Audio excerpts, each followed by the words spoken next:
নাহিদ ইসলামের ঘোষণায়, নির্বাচনের আগে নাহিদ ইসলামের ঘোষণায় বিএনপিতে সর্বত্র তোলপাড়। দর্শক, এক অন্যরকম কঠিন পরিস্থিতির মুখে বিএনপি। দর্শক, আমরা আলোচনা করছি নির্বাচনে কে হারবে কে জিতবে এটা নিয়ে, কিন্তু নাহিদ ইসলাম বিএনপির মধ্যে ভয় ঢুকিয়ে দিয়েছেন যে নির্বাচনে বিএনপি তোমরা তো হারবা, হারার পরে বিএনপি ধরা হবে। হ্যাঁ, এখানে দুইটা বিষয় দেখেন। শুধু নির্বাচনে পরাজিত হওয়ার কারণে কাউকে কিছু বলা হবে না, নির্বাচনে জয় পরাজয় থাকবে। এবং আমরা জামাতকে পরামর্শ দিই, যেমন জামাতও তাদের ম্যানিফেস্টোতেও এটা ইনক্লুড করেছে যে ট্রুথ অ্যান্ড হিলিং কমিশন করবে। আওয়ামী লীগ হোক বিএনপি হোক, রাজনৈতিক কারণে, মতপ্রকাশের কারণে, সরকার বিরোধিতার কারণে কাউকে সামান্যতম হয়রানি করা যাবে না। এই বিষয়ে জামাত ইজ কমিটেড।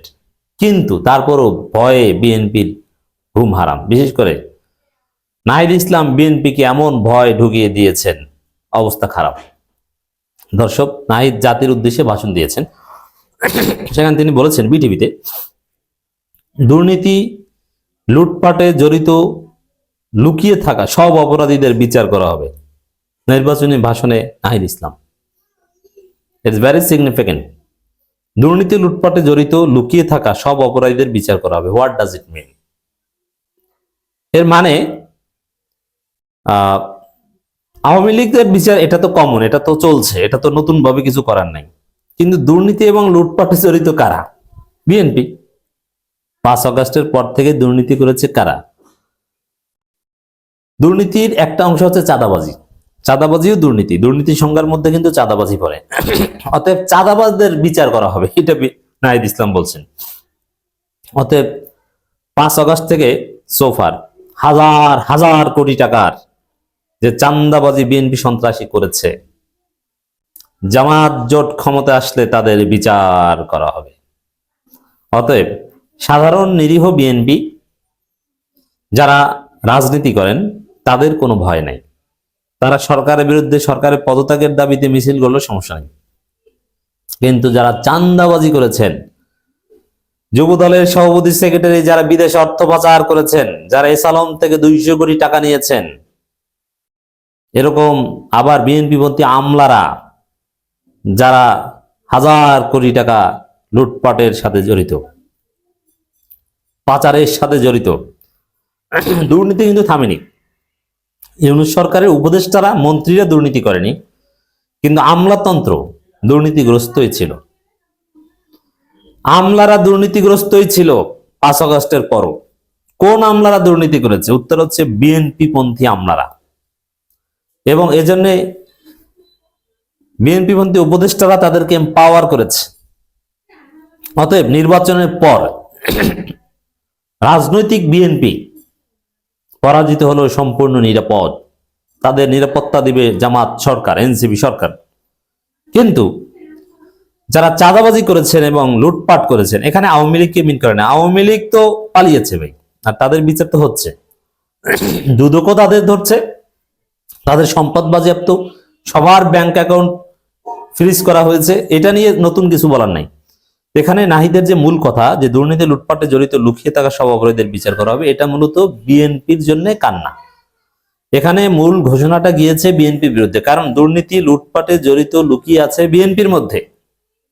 অতএব বিএনপি নাহিদের এই ঘোষণা ডেফিনেটলি ভয় পেয়েছে, কারণ দুর্নীতি লুটপাট করেছে ধরবে, আর জনগণ এতে বাহবা দিবে। দেখেন, 111 সরকারের হাজারো সমালোচনা আছে, বরং বাংলাদেশটা ধ্বংস করার বীজ বপন করে দিয়ে গিয়েছিল 111 সরকার। 111 সরকারের সময় জামাত নেতাদের ফাঁসির প্ল্যান হয়েছিল। 111 সরকার এই ভারতের সহায়তায় সম্পূর্ণ একটা অতি সূক্ষ্ম কারচুপি নির্বাচন করে আওয়ামী লীগকে ফ্যাসিস্ট বানিয়ে দিয়েছিল। কিন্তু তা সত্ত্বেও দুর্নীতির বিরুদ্ধে 111 সরকারের ফখরুদ্দিন মঈনুদ্দিনের যে অভিযান, দুর্নীতিবাজদের ধরা, মানুষ স্বস্তি প্রকাশ করেছিল, মানুষ সমর্থন করেছিল যে না, এটা দরকার আছে। সব দুর্নীতিবাজদের ধরেছিল। কোন চাঁদাবাজি তখন সারা বাংলাদেশে কোথাও ছিল না। পিটিএ, বিএনপি ও আওয়ামী লীগও পিটিএ সেনাবাহিনী তাদের পাছা লাল করে দিত।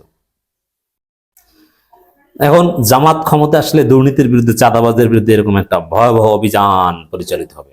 মানুষ বাহবা দিবে, মানুষ রাস্তায় নেমে উল্লাস প্রকাশ করবে যে না, অবশেষে 54 বছর পর আমরা দুর্নীতি মুক্ত একটা বাংলাদেশ পেয়েছি জামাত সরকারের নেতৃত্বে। এই যে দেখো দুর্নীতিবাজদের কিভাবে ধরছে, চাঁদাবাজদের কিভাবে ধরছে, পুরো বাংলাদেশ সোজা হয়ে গেছে।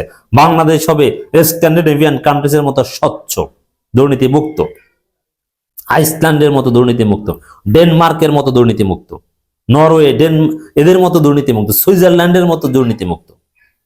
একদম সাইজ করে দিবে। কঠিন অভিযান পরিচালিত হবে এবং সেই অভিযানে যা ধরা পড়বে বেশিরভাগই কিন্তু বিএনপি। নাহিদ ইসলামের ইঙ্গিত সেদিকে, এই জন্য বিএনপির ঘুমারাম। আমি তো জানি যে কার দুঃখ কোন জায়গায়। জামাত ক্ষমতা আসলে সবচাইতে বেশি ভয় থাকবে দুর্নীতিবাজরা।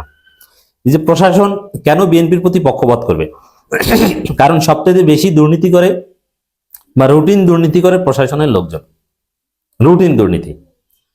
এজন্যে দর্শক, এই রুটিন দুর্নীতিবাজ প্রশাসনের লোকজন তারা দুর্নীতির বন্দোবস্ত কায়েম রাখার জন্য বিএনপির পক্ষপাত করছে।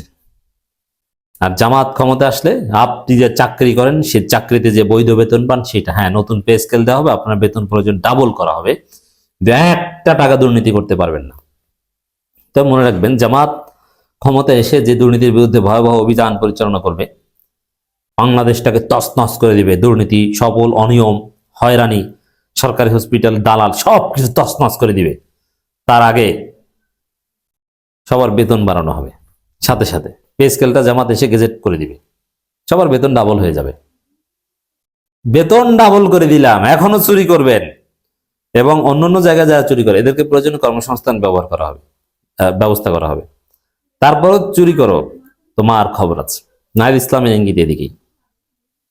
11 দলীয় নির্বাচনী ঐক্যের প্রার্থী ও জাতীয় নাগরিক পার্টির আহ্বায়ক নাহিদ ইসলাম বলেছেন, দেশবাসী আমাদের সরকার গঠনের দায়িত্ব দিলে বিভিন্ন বাহিনীর ভেতরে গুম, খুন, নির্যাতন, দুর্নীতি, লুটপাটের সঙ্গে জড়িত লুকিয়ে থাকা সব অপরাধী শনাক্ত করা হবে। বিএনপি মন্ত্রী আমলারা বা প্রশাসনের লোকজন প্রচন্ড আতঙ্কে আছে এটা থেকে।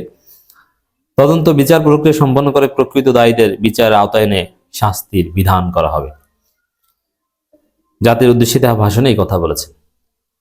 এখন আওয়ামী লীগ তো ভাই এরা তো পালাতক, গুম খুনে জড়িত, এরা আবার আওয়ামী লীগ পন্থী, কিন্তু এরাই এখন আবার বিএনপির কাঁধে ভর করেছে। সরাসরি আওয়ামী পুলিশ, আওয়ামী সেনাবাহিনী, সেনা অফিসার এরা কিন্তু পালিয়েছে, আর বাকি যারা পালাতে পারেনি তারা জেলে। কিন্তু এখন যাদের বিচার করতে হবে নতুন ভাবে, তারা কিন্তু বিএনপির রূপ ধারণ করে আছে, বিএনপির উপর ভর করেছে, বিএনপি তাদের বাঁচাচ্ছে। কিন্তু না, নাহিদ ইসলামরা এটা বাঁচতে দিবে না। অর্থ পাচার করেছেন, আমিরে জামাত বলেছেন ঋণ খেলাপি, পেটের ভিতর হাত দিয়ে টাকা বের করে আনা হবে। অতএব জামাত ক্ষমতা আসলে বাংলাদেশে একটা তোলপাড় সৃষ্টিকারী অভিযান পরিচালিত হবে।